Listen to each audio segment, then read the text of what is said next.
Hello everyone, welcome back to GPAT discussion centre. तो कैसे चल रही है आप सभी की प्रिपरेशन? होप सो बहुत अच्छे तरीके से प्रिपेयर कर रहे होंगे और आपको बिल्कुल करना चाहिए, क्योंकि आज के डेट पे बहुत सारे ऐसे फार्मासिस्ट के पेपर्स आ रहे हैं, एग्जाम आ रहे हैं सेंट्रल लेवल पर, स्टेट लेवल पर, और आपको जरूर से इसे अप्लाई करते हुए चलना है अच्छे तरीके से।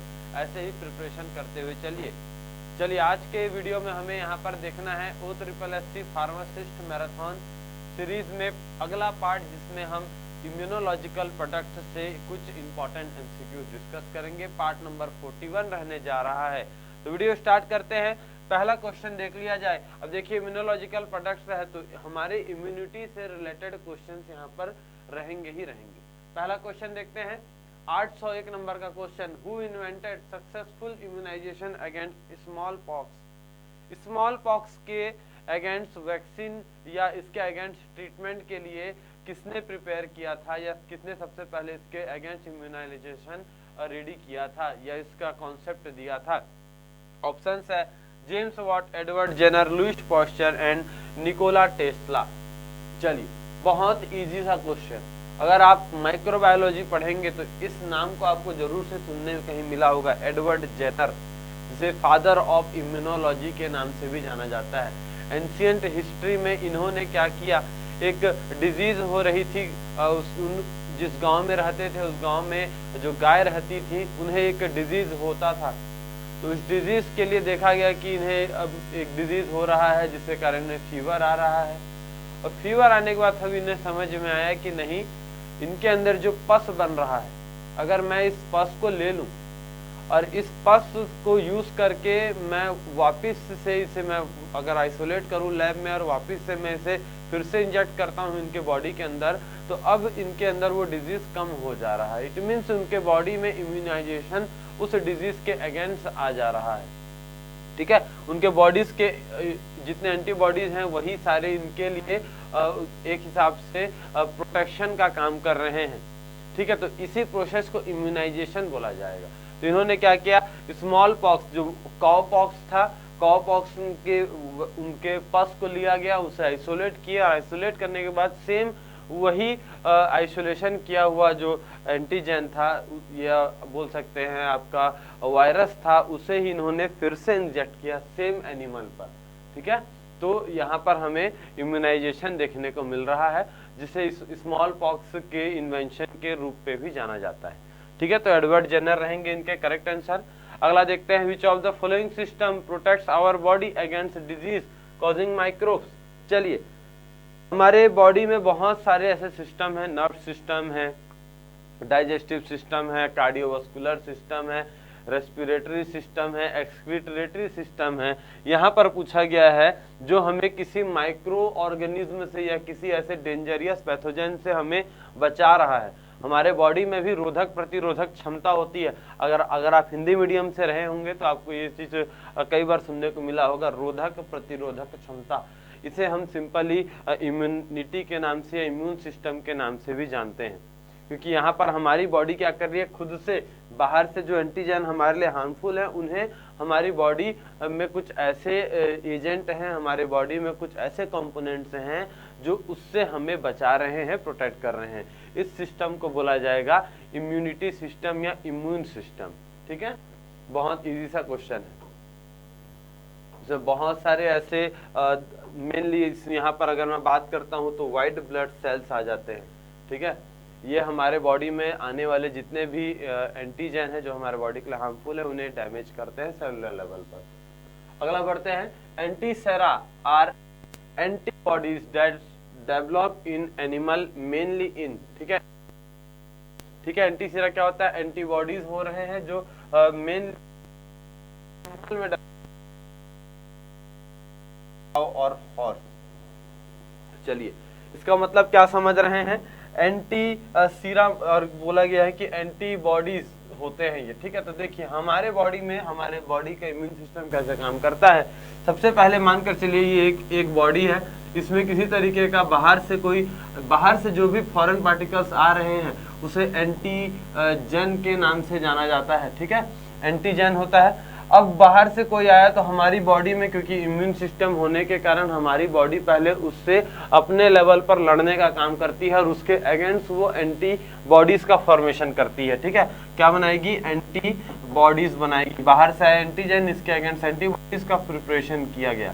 ठीक है, तो सेम ये मैकेनिज्म सबसे ज्यादा देखने को मिलता है हॉर्स में। पहले के जमाने में क्या किया जाता था, जब किसी को सांप चाप दिया रहे या स्नेक बाइट हुआ या स्नेक का जो पॉइजन रहता है उसे हॉर्स के बॉडी में इंजेक्ट किया जाता था, क्योंकि इसके बॉडी का इम्यूनिटी सिस्टम सबसे ज़्यादा रहता है। इम्यूनिटी सिस्टम ज़्यादा रहने के कारण ये तुरंत ही उसके अगेंस्ट में एंटीबॉडीज़ बना लेता है, और एंटीबॉडीज़ बन गया मतलब क्या हुआ, उस स्नेक बाइट का हमारे पास एंटी वेनम आ गया। ठीक है, उस जहर के लिए हमारे पास तोड़ आ गया, उसका एंटीडोट हमारे पास आ गया। ठीक है, तो मेनली हॉर्स में पहले यूज किया जाता था। अगला देखते हैं, exogenous supply of antibodies provides which of the following type of immunity. चलिए, एक्सोजेनियस सप्लाई मतलब क्या समझते हैं? अगर हमने बाहर से, एक्सो इट मीन्स बाहर, अगर बाहर से हमने एंटीबॉडीज किसी पर्सन के अंदर हमने इंट्रोड्यूस करवाया, ठीक है, तो ये किस तरीके का इम्यूनिटी इसके बॉडी के अंदर आएगा? Artificial active immunity, natural active immunity या पैसिव इम्यूनिटी। चलिए, यहाँ पर क्या है? Artificial active. एक्टिव नहीं होगा। देखिए, एक्टिव मतलब क्या होता है? जब इसे नेचुरली किसी तरीके का इन्फेक्शन हो रहा है, एक्टिव में इन्फेक्शन मानकर चलिएगा। पैसिव में हमने वहां पर पैसिवली बाहर से हमने कुछ फोर्स दिया या बाहर से हमने कुछ मदद की। एक्टिव इट मीन्स क्या रहेगा? सिर्फ अपने लेवल पर ही होगा, अपने से होगा। लेकिन पैसिव मतलब हमने हेल्प किया, हमने बाहर से कुछ यहाँ पर एडिशनल चीजें ऐड की हैं। तो एक्टिव वाले ऑप्शंस तो आप यहाँ से पूरी तरीके से काट दीजिए। बचा क्या आपका? पैसिव। पैसिव इम्यूनिटी मतलब क्या हो रहा है? अगर हम बाहर से हमने या तो एंटीजन दिया या तो हमने एंटीबॉडीज दिया, जिसके कारण अब उस पर्सन के बॉडी के अंदर अगर इम्यूनिटी आ रही है। चलिए, इम्यूनिटी को सबसे पहले इस तरीके से समझते हैं, आपको पूरा क्लियर हो जाए। इम्यूनिटी देखिए दो तरीके का होता है। पहला इनेट इम्यूनिटी, जो चाइल्ड में पहले से ही आता है, उसकी मदर से चाइल्ड में पहले से ही आ जाएगा, इनेट इम्यूनिटी के नाम से। एडेप्टिव इम्यूनिटी, एडेप्टिव इम्यूनिटी में ऐसे इम्यूनिटी या ऐसे मैकेनिज्म आएंगे जो लाइफ टाइम धीरे धीरे वो इम्यूनिटी बॉडी के अंदर आते रहती है। अब इसमें भी दो तरीके के ले सकते हैं, एक नेचुरल और दूसरा आर्टिफिशियल। नेचुरल इन सेंस क्या हो रहा है? जैसे मानकर चलिए आपको अगर आप चल रहे हैं कहीं, आपको डॉग ने बाइट कर लिया, कुत्ते ने चाप लिया, काट लिया। अब देखिए क्या होगा, वो एंटीजन आपके बॉडी के अंदर डालेगा और आपकी बॉडी उसके अगेंस्ट एंटीबॉडी का प्रिपरेशन करेगी। ठीक है, तो ये क्या हो रहा है? आपका active immunity, active natural immunity. ठीक है, एक्टिवली इन्फेक्शन नेचुरल, ठीक है, कुछ नहीं दिया है। फिर वहीं पे अगर हम बात करें आर्टिफिशियल की, तो आर्टिफिशियल में क्या होगा? हमने बनाया, हमने लैब में अगर हमने एंटीबॉडीज का प्रिपरेशन किया या लैब में हमने एंटीजन का प्रिपरेशन किया। दो तरीके का प्रिपरेशन कर सकते हैं, या तो एंटीजन बना सकते हैं या तो एंटीबॉडी बना सकते हैं। एंटीजन बनाएंगे, आपके बॉडी में इंजेक्ट करवाएंगे, तो वहां जाकर आपकी बॉडी में एंटीबॉडीज बन सकते हैं, इम्यूनिटी आपका इम्यूनाइजेशन हो सकता है। एंटीबॉडीज बनाएंगे तो डायरेक्ट ही आपके इम्यून सिस्टम को बढ़ा देगा। ठीक है, जो कोविड-19 के समय किया जाता था, वैक्सीन डाला जाता था। ठीक है, ये सारी चीजें आपकी आ जाएंगी। ऐसे आपको इम्यूनिटी को समझ लेना है। एक्टिव और पैसिव में बिल्कुल आपको ध्यान में रखते हुए चलना है।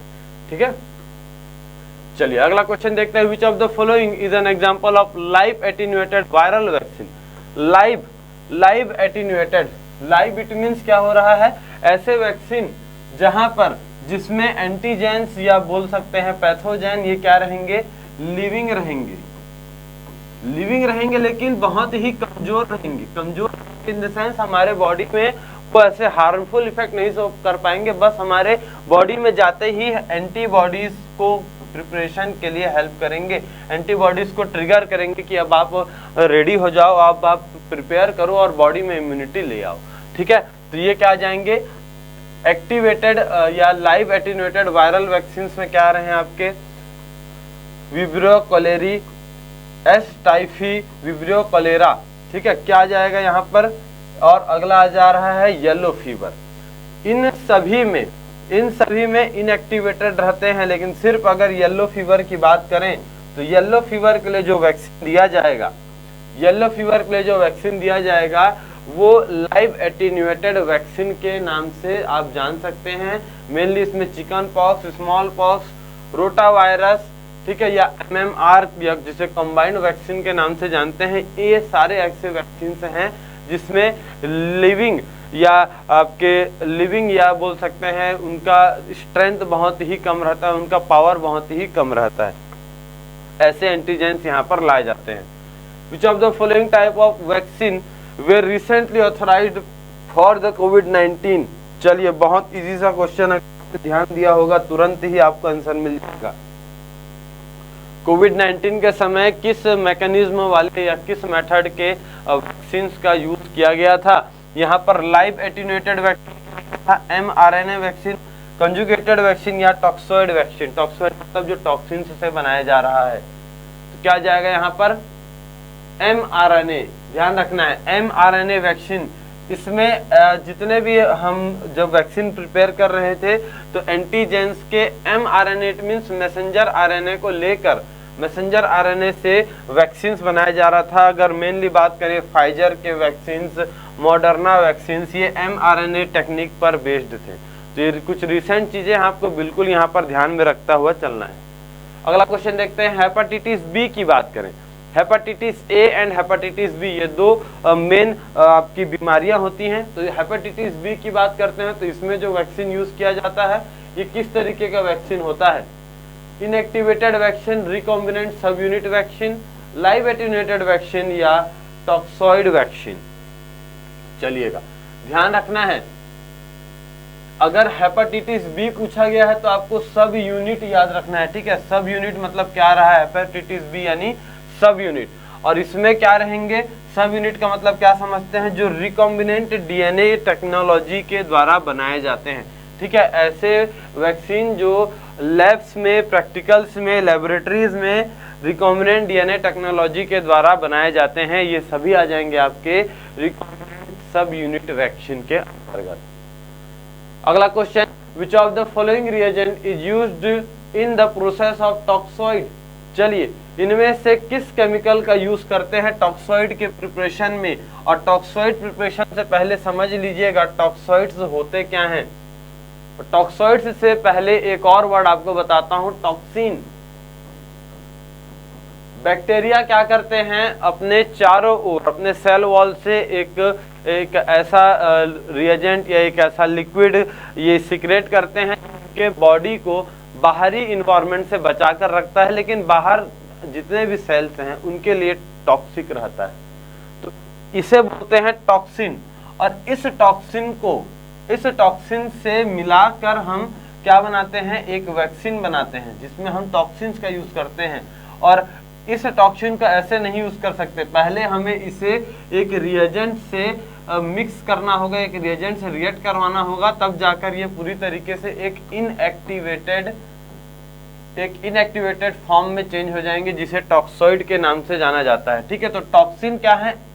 एक्टिव हैं, जिन्हें एक रिएजेंट से हम रिएक्ट करवा के इसे टॉक्सॉइड बनाते हैं, जो पूरी तरीके से इनएक्टिव है, और इसे हम वैक्सीन में यूज करते हैं। तो ये आ जाएगा आपका टॉक्सॉइड वैक्सीन। अब यहाँ पर आपको रिएजेंट बताना है, अल्कोहल, फॉर्मेल्डिहाइड, एसीटोन या फॉर्मल टॉक्सॉइड्स। तो बहुत इजी सा हो जाएगा। जब भी यहाँ पर ऐसा क्वेश्चन है, ध्यान रखना है, सिर्फ और सिर्फ हम फॉर्मेल्डिहाइड का यूज करके टॉक्सॉइड्स का प्रिपरेशन कर सकते हैं, ठीक है। और आगे इनका कहाँ यूज किया जाएगा? तो टॉक्सॉइड से टॉक्सॉइड वैक्सीन में यूज करते हैं। मेनली इसमें टिटेनस वैक्सीन आते हैं, ठीक है, इनका यूज किया जाएगा टॉक्सॉइड से वैक्सीन के प्रिपरेशन में। अगला क्वेश्चन देखते हैं, which of the following immunity is also called as antibody mediated immunity? Antibody, यहाँ पर क्या आ रहा है? एंटीबॉडी। एक एंटीबॉडी के द्वारा जो इम्यूनिटी प्रोड्यूस हो रही है बॉडी में, उसे किस तरीके का इम्यूनिटी बोला? ऑप्शन क्या आ रहा है यहाँ पर? Acquired immunity.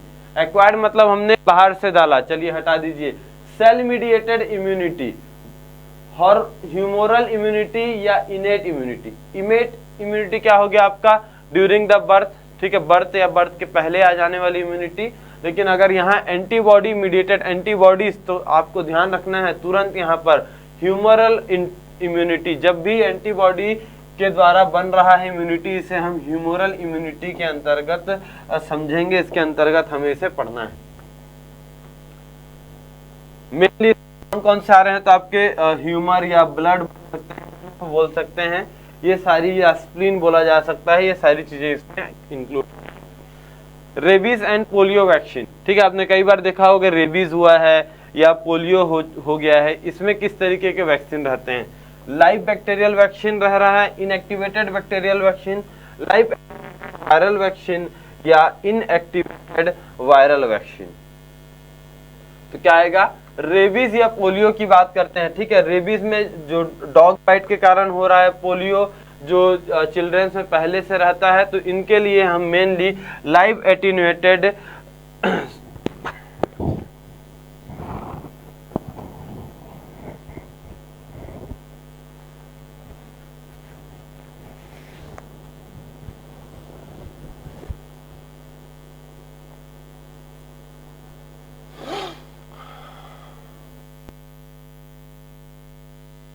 Inactivated viral vaccine का यूज करते हैं। इनएक्टिवेटेड मतलब क्या हो रहे हैं, यहाँ पर जो एंटीजेंस डाले जाएंगे वो पूरी तरीके से इनएक्टिवेट रहेंगे, किल्ड फॉर्म में रहेंगे, ठीक है। और दूसरा आपने देखा था जिसमें लिविंग रहते हैं, तो दोनों में आपको बिल्कुल डिफरेंस ध्यान में रखते हुए चलना है। फ्लू की बात करें, हेपेटाइटिस ए की बात करते हैं, पोलियो या रेबीज की बात करें, ही यूज किया जाएगा। अगला क्वेश्चन देखते हैं, which one of the following lymphocyte produces antibodies, इनमें से कौन सा लिम्फोसाइट, अच्छा एंटीबॉडीज किसके द्वारा बन रहे हैं, कौन से लिम्फोसाइट के द्वारा बन रहे हैं, बी लिम्फोसाइट, टी लिम्फोसाइट होते हैं, किसके द्वारा एंटीबॉडीज बन रहे हैं। मैक्रोफेजेस हटा दीजिए, हेल्पर टी सेल हटा दीजिए। ध्यान रखना है आपका, जब भी एंटीबॉडीज की बात करते हैं तो हमेशा आपका बीटा सेल या बी सेल्स ही आ जाएंगे, ठीक है। टी लिम्फोसाइट बिल्कुल आपको यहाँ पर नहीं लगाना है, टी लिम्फोसाइट या टी सेल से आप दूर रहना है। बी लिम्फोसाइट्स, अगर एंटीबॉडीज की बात किया गया तो डायरेक्ट ए बी से याद रख लेना है आपको। एंटीबॉडीज को कैसे लिखते हैं, ए बी, तो आपको इस बी से ध्यान रखना है, बीटा या बी सेल्स, ठीक है। बी लिम्फोसाइट आपको यहाँ पर ध्यान में रखते हुए चलना है। अगला क्वेश्चन देखते हैं, the process of weakening of pathogen, ठीक है। पैथोजेन को वीक बनाना, या जो हम लाइव एटेन्यूएटेड वैक्सीन के साथ करते हैं, एक वीक पैथोजेन का यूज करते हैं, इस प्रोसेस को क्या बोलते हैं। Vaccination, attenuation, immunisation and virulence. चलिए क्या आ जाएगा यहाँ पर, वैक्सीनेशन मतलब क्या हो रहा है, हम इम्यूनिटी प्रोड्यूस कर रहे हैं वाया द वैक्सीन। इम्यूनाइजेशन मतलब इम्यूनिटी बढ़ा रहे हैं। वायरलाइजेशन ये भी काट दीजिएगा। वीकनिंग ऑफ पैथोजेन, पैथोजेन को वीक किया जा रहा है, मतलब एटेन्यूएशन। हमेशा एटेन्यूएशन मतलब क्या रहेगा, जब हमें एक ऐसे वैक्सीन बनाने हैं जो लिविंग रहे, ठीक है, लिविंग वैक्सीन बनाना है, लेकिन हमें उसके स्ट्रेंथ को, उस एंटीजन के स्ट्रेंथ को हमें रिड्यूस कर देना है ताकि वो हमारे लिए कोई हार्मफुल इफेक्ट शो ना करे, तो इसे एटेन्यूएशन प्रोसेस के द्वारा किया जा सकता है।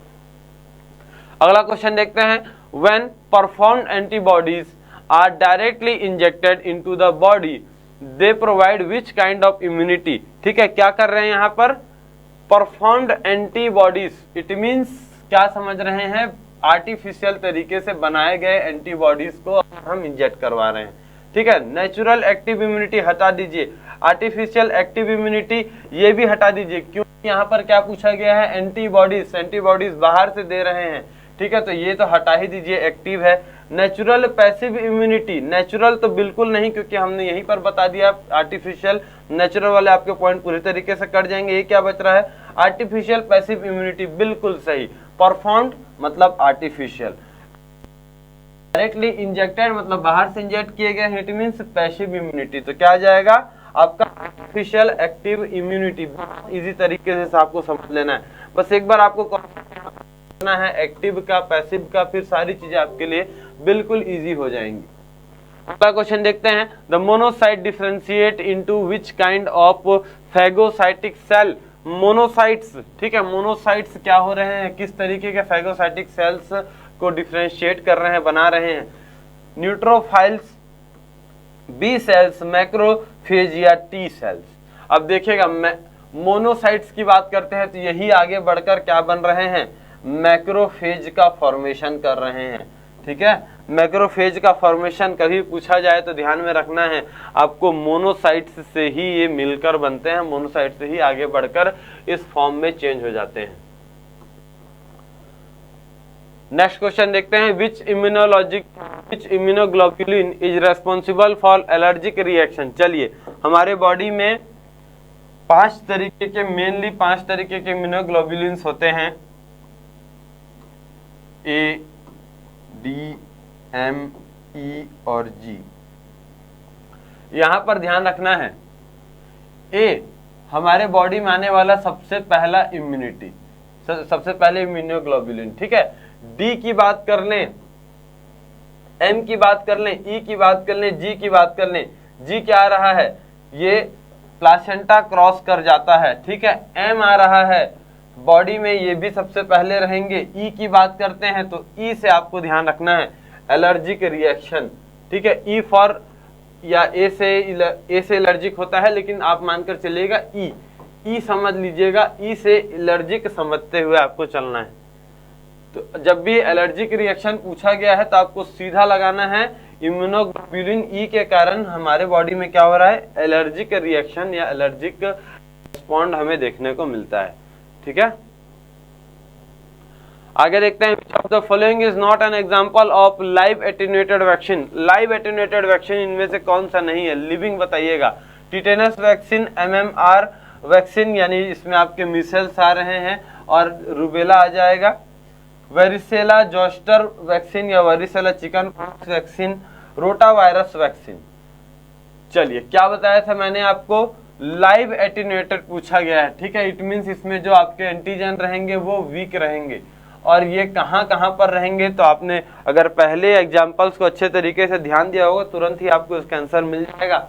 ये कंबाइंड वैक्सीन में प्रेजेंट रहते हैं, वेरिसेला वैक्सीन में प्रेजेंट रहेंगे, रोटा वायरस वैक्सीन में प्रेजेंट रहेंगे, बट टिटेनस में नहीं। क्योंकि टिटेनस किस तरीके का रहता है, तो टिटेनस होता है टॉक्सॉइड वैक्सीन, टॉक्सॉइड से बनाया जाता है। T for tetanus, T for toxoid, ध्यान में आपको रखते हुए चलना है।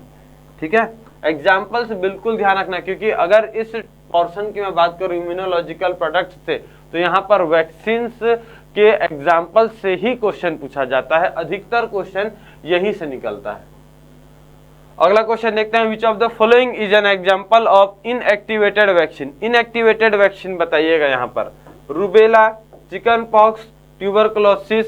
अब देखिए, रूबेला अभी क्या बताया था मैंने, लिविंग बताया था। चिकन पॉक्स ये भी आपके लिविंग आ जाएगा। ट्यूबरकुलोसिस, जी हाँ, BCG वैक्सीन ये भी रहते हैं, बट हेपेटाइटिस ए की बात करते हैं तो क्या आ जाएगा, इनएक्टिवेटेड वैक्सीन। ठीक है, हेपेटाइटिस ए के लिए इनएक्टिवेटेड हमेशा आपको यहाँ पर ध्यान रखना है। जितने इन्फ्लुएंजा वायरस है इनके लिए भी इनएक्टिवेटेड वैक्सीन यूज करते हैं। अगला देखते हैं, which of the following is the example of passive immunisation. Passive immunisation, passive मतलब क्या हो रहा है, हमने यहाँ पर बाहर से, हमने क्या किया, यहाँ पर बाहर से हमने एंटीबॉडीज दिया। ठीक है, तो यहाँ पर क्या आ जाएंगे, देखिए एंटीसेरा। एंटीसेरा मतलब क्या हुआ, जैसे मैंने आपको बताया था कि पहले हॉर्स को एक स्नेक बाइट किया, या हमने स्नेक का पॉइजन हमने हॉर्स की बॉडी में डाला और वहां से हमने कुछ समय 2 हफ्ते 1 हफ्ते बाद हमने वहां से एंटीसेरा निकाल लिया, जो कि अब क्या कैसा काम करेगा, उस स्नेक पॉइजन के लिए एज अ एंटीडोट काम करेगा। ठीक है, तो ये हमारे लिए क्या हो गया, एंटीसेरा मान चल सकते हैं इसे।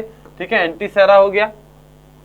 अब हम क्या करेंगे, इसे दूसरे बॉडी में इंजेक्ट करवाएंगे ताकि वहां से हम इम्यूनोलॉजी या हम वहां से इम्यूनिटी प्रोड्यूस कर सकें। तो ये भी हमारे लिए क्या, पहली बात हमने बाहर से दिया तो आपके आ गए पैसिव। ठीक है, इम्यूनोग्लोबुलिन्स, कई बार ऐसा सिचुएशन होता है अगर मेनली स्मॉल चाइल्ड रहते हैं जिनमें इम्यूनोग्लोबुलिन्स नहीं रहते हैं, जो उन्हें बेसिक रिक्वायर्ड क्वांटिटी में चाहिए इम्यूनिटी प्रोड्यूस के लिए, अगर वो नहीं रहता है तो आर्टिफिशियल तरीके से भी उनमें बाहर से इंजेक्ट करवा सकते हैं, इम्यूनोग्लोबुलिन्स इंजेक्ट करवाया जा सकता है। तो ये भी आपके पैसिव इम्यूनिटी में आ जाएंगे। बट टॉक्सॉइड की बात करते हैं। टॉक्सॉइड्स से ध्यान रखना है, ये कभी भी, ये भी वैक्सीन ही है, लेकिन ये कभी आपके पैसिव इम्यूनिटी नहीं देते, हमेशा एक्टिव इम्यूनिटी इनके द्वारा आपको देखने को मिलेगा टॉक्सॉइड्स के द्वारा। तो करेक्ट आंसर आपके दोनों निकल जाएंगे, एंटीसेरा एंड आपके ये आ जाएंगे। एक्टिव इम्यूनिटी में आपको ध्यान रखना है इनएक्टिवेटेड और killed vaccine, live attenuated vaccine, combination vaccine, ये सभी आ जाएंगे। अगला क्वेश्चन देखते हैं, which of the following is responsible for the development of cellular immunity. Cellular immunity ध्यान रखना है। अभी आपने क्या देखा था, ह्यूमरल या बोल सकते हैं आपने यहाँ पर देखा था कि मैक्रोफेजेस वाला ऑप्शन। यहाँ पर आपको क्या करना है, सेलुलर इम्यूनिटी किसके द्वारा आ रहा है, तो यहाँ T lymphocytes, natural killer cells, neutrophils या B lymphocytes. Natural killer cells का काम क्या रहेगा, ये हमेशा सेल डैमेज के लिए यूज रहेंगे, जो हमारे लिए हार्मफुल सेल्स है उन्हें किल करने का काम रहेगा। न्यूट्रोफाइल्स भी हटा दीजिए। अब ध्यान रखिएगा, टी लिम्फोसाइट किसके लिए रहेंगे, सेलुलर इम्यूनिटी के लिए, ठीक है। बी लिम्फोसाइट्स को यहाँ से आपको हटाते हुए चलना है। टी लिम्फोसाइट्स, जब भी सेलुलर इम्यूनिटी की बात करते हैं डायरेक्ट आपको टी लिम्फोसाइट्स में ध्यान में लगाते हुए चलना है। अगला question, tetanus toxoid is used given is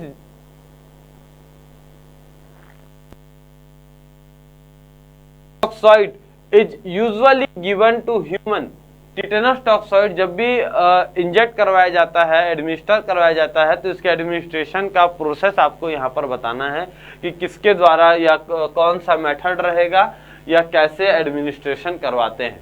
पहला ऑप्शन है absorbed to aluminium hydroxide together with the toxin the addition of any other agent, मतलब डायरेक्ट इनर्ट उसे ही लगा दिया जाएगा। Absorbed to sodium hydroxide. चलिए, टिटेनस टॉक्साइड जब भी यूज करते हैं ध्यान में आपको रखना है एल्यूमिनियम हाइड्रोक्साइड के साथ इसे पहले एब्जॉर्ब करवाया जाएगा। इट मीन्स उसके साथ अच्छे तरीके से एब्जॉर्ब हो जाए तभी जाकर हम इसे अप्लाई करते हैं, ठीक है। टिटेनस या डिप्थीरिया के जितने आपके वैक्सीन आ रहे हैं इन सभी का एडमिनिस्ट्रेशन इसी तरीके से, इसी मेथड के द्वारा किया जाता है। इस थे आपके कुछ important MCQs from the immunological products. आपको इसे बिल्कुल ध्यान में रखते हुए चलना है। क्वेश्चन कहीं से भी निकलकर कैसे भी आ सकते हैं, लेकिन जो मैंने आपको बताया मैकेनिज्म आपको समझना है इम्यूनिटी का, और जो यहाँ पर वैक्सीन्स और उनके एग्जाम्पल्स आए हैं उसे आपको मेन फोकस करते हुए चलना है। क्वेश्चन यहीं से निकल कर आता है। चलिए, with this all the best for your examination. मिलते हैं एक नए सेशन में, एक नई वीडियो में। तब तक के लिए stay tuned with GDC classes app. Thank you all.